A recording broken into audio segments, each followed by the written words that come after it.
یہاں کراچی میں ان کا ایک خطیب تھا بدعتی، اور اس وقت ایک بزرگ تھے، نیک آدمی تھے، وہ اپنے حلقے احباب کو توحید و سنت سمجھاتے تھے، اتفاق سے جگہ قریب قریب تھی،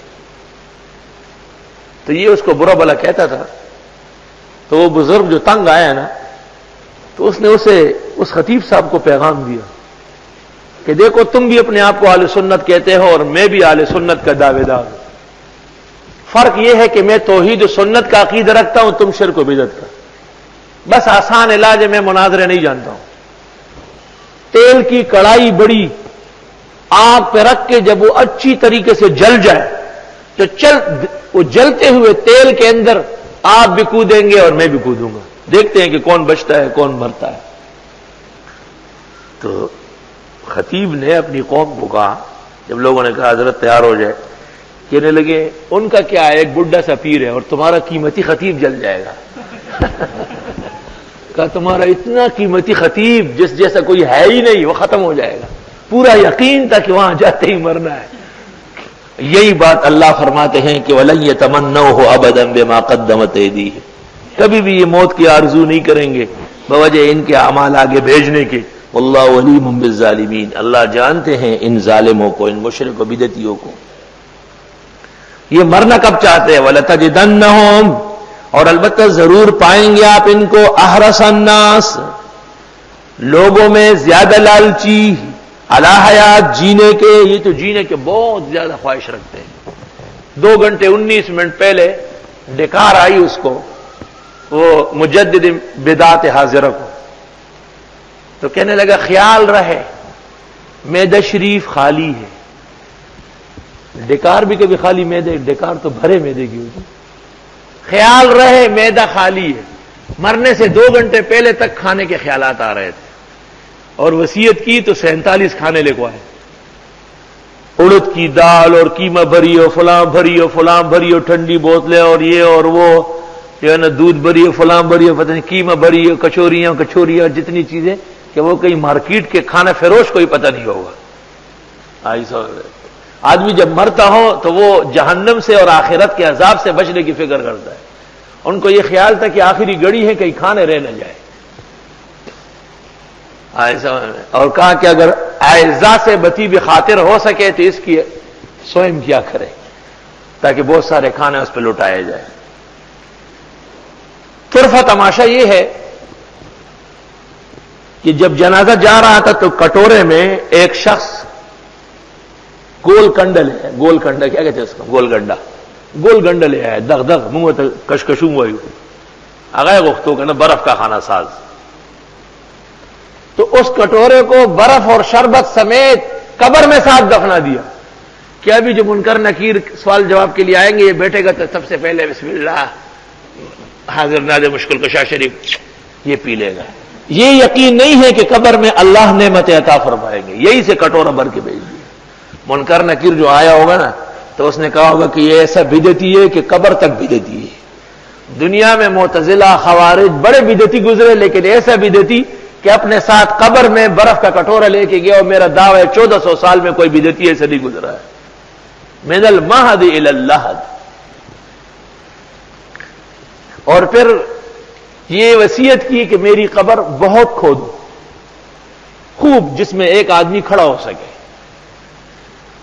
جب مجھ سے منکر نکیر کہے کہ ما تقول فی ھذا الرجل، رسول اللہ صلی اللہ علیہ وسلم کا شبیہ مبارک دکھائی دیتا ہے اور سوال کرتے ہیں کہ ان کے بارے میں کیا کہنا ہے، تو کہا کہ میں کھڑے ہو کے کہوں گا کہ مصطفیٰ جان رحمت پہ لاکھوں سلام اور شمع بز میں ہدایت پہ لاکھوں سلام، جیسے منکر نکیر اردو اکیڈمی کے ممبر و سیکرٹری ہو.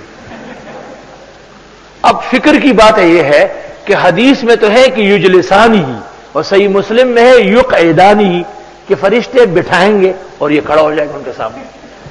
فرشتے کہیں گے تو واقعی بدعتی ہے، ادھر ان کو تنگ کیا یا ہمیں تنگ کیا. ان کا مقابلہ ملائک سے بھی قبر میں جاری ہے.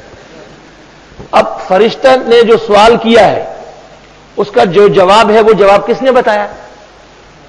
نبی کریم صلی اللہ علیہ وسلم نے نا. تو پیغمبر کے اس جواب کو ناکافی سمجھا گیا یا نہیں؟ فبدل الذین ظلموا قولا غیر الذی قیل لهم. حضرت نے یہ فرمایا کہ جب وہ میرے بارے میں پوچھے تو تم لوگ نعتیں پڑھنا شروع کر دو.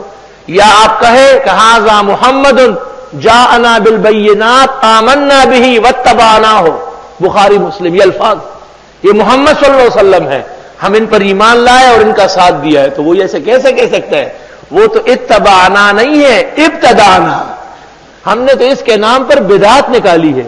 من المہد الی اللحد، اتنی بدعت 1400 سالہ تاریخ میں مجھے معلوم نہیں کسی شخص کی، نہ مرزائی کی، نہ رافضی کی، نہ خارجی کی، نہ معتزلی کی، نہ جہمی کی، نہ قدری کی، نہ کرامی کی، کسی شیطان کی بھی اتنی بدعت معلوم نہیں جس قدر ان لوگوں کی۔ یہ کوئی معمولی فرقہ نہیں۔ اتحسبونہ ہینا وہو عند اللہ عظیم، بہت خطرناک فرقہ ہے۔ آیات و احادیث میں تحریف، اولیاء اور علماء کرام کے متفق عقائد و نظریات میں تحریف، کھلے عقائد اسلامیہ کے خلاف کھلی بغاوت صاف موجود ہے۔ سر پہ ہری پگڑی باندھ لی تاکہ لوگ پہچان لگے یہ ہے وہ شیطان۔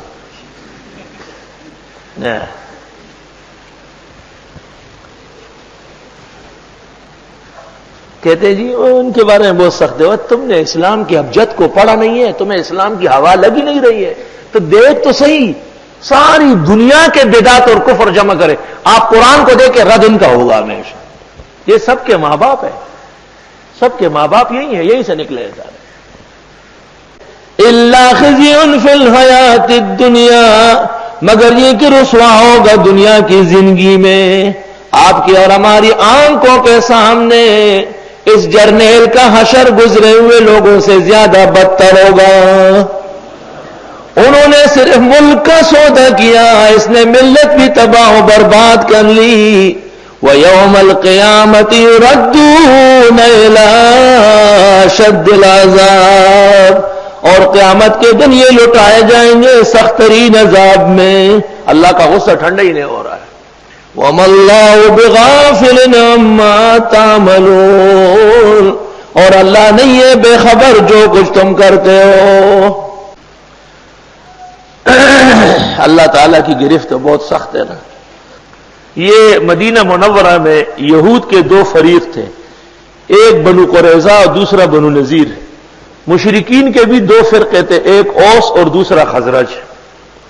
بنو قریظہ قبیلے اوس کے دوست اور حلیف تھے، اور بنو نذیر خزرج کے حلیف اور دوست تھے۔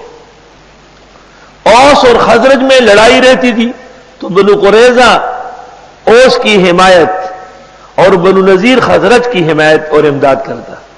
اگر کوئی یہودی جنگ میں قید ہو کر آ جاتا تو سب مل کر زر کثیر خرچ کر کے اس کو قید سے چھڑا دیتے، اور اگر کوئی پوچھتے کہ تم لڑتے کیوں ہو جبکہ اپنے ہاتھوں قیدیوں کو چھڑاتے ہو، تو یہ کہتے کہ توریت میں تعالیٰ نے ہمیں حکم دیا ہے کہ اپنے بھائی کو چھڑانے کی کوشش کرو، اور بھائی کو جو پیٹ رہے تھے پٹوا رہے تھے وہ خیر ہے۔